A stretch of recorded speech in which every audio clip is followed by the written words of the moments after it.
Hey, welcome back. Now joining us this morning is Eric Wood. Good morning, Eric. Good morning. So this month you're competing in the Great Cycle Challenge. So what does that mean to you and what is it all about? Well, the Great Cycle Challenge has been going on for 9 years, and it's people getting together and riding. You dedicate a certain mileage. I'm doing 200 miles. I can do as many as I want or as little as I want. So 200 is what I've been doing for the last 8 years. And all the money goes to the Children's Cancer Research Fund, and that's something close to my heart. I lost my daughter to brain cancer in 2020 and got to see up close and personally what happens to these families and children going through this, and that we really don't have a separate treatment for children, and it's really rough for them to go through the chemo, radiation, and the regular protocol that adults go through. Yeah, and you were telling me what it was like to see them go through that personally in person, and then what it's like to bike and kind of relate to that. Tell me about that as well. Well, when you're up in the staying at Ronald McDonald House and going to the Children's Hospital, you see these children that are suffering. And I remember my first year, I wasn't in the greatest of shape. We'd been living in the Ronald McDonald House, kind of out of suitcases, and I just remember getting on the bike and thinking, this is awful. I'm not feeling very comfortable on the saddle, and so I could rest. I could get off my bike and rest. What I learned and kind of saw with these children is they have no opportunity to get out of this and take a break. It's always day after day getting hammered with horrible disease, and treatment is really the hard thing. Is their chemo and radiation does a number on the body, especially in these formative bodies that they have while they're young. Yeah, really, really young. And 8 years, you've raised over $20,000 toward cancer research. So tell me about what that means to you as well.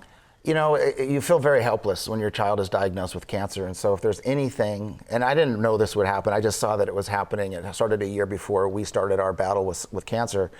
I just remember being out there and thinking, you know, at least it might help somebody else, and maybe they won't have to go through what we went through in the future. And that's my biggest dream, is that families don't go through this. People often ask me, you know, I can't even imagine. I don't want you to imagine. You shouldn't have to imagine. Mm-hmm.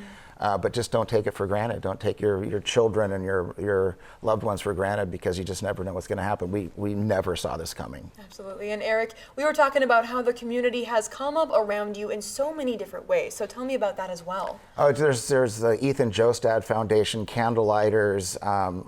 We stayed at the Ronald McDonald House. All these things that we didn't know about, that are just wonderful. I mean, people really came out of the woodwork to help us and to support us. And I didn't know they were there. And the whole time they cared. And they came out of every direction and helped our family get through a really horrible disease and an outcome. Yeah, and even the local bike shop continually repairing your bike for you. Yeah, my friend Jeff over at Adventure Bicycle, he just takes my bike right up front, because I'm a pretty heavy rider and my bike gets beat up pretty fast, and he puts it right back together so I can get on the road. So yeah, there's a lot of support in the Valley that you take for granted, and now I'm really happy that I don't do that anymore. Well, Eric, the Monster Ball at ScienceWorks started 4 years ago in Ashland in honor of Sarah. So tell me about how that started and how it's in her memory as well. Well, when Sarah was going towards the end of her battle, she was saying, well, how will people remember me? And Halloween was her favorite day on the planet, so she would just be looking forward to it all year.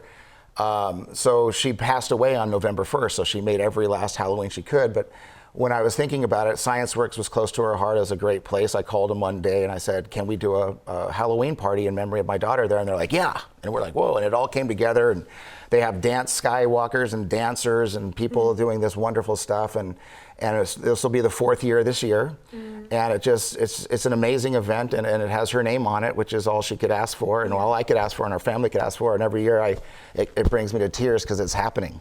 Yeah, and I love how it's how the community can remember your daughter. Oh yeah, and it brings her memory. We have a memory room about her, and other people that want to memorialize anybody that they've lost in their past. So it's just a good night, and it's literally the night that she passed. So it's a really good event put on by some really good people. Absolutely. And Eric, we do have to say goodbye to you this morning. Is there anything else you'd like to mention before we say goodbye to you? No, just again, don't take anything for granted. If the people around you, love them every day.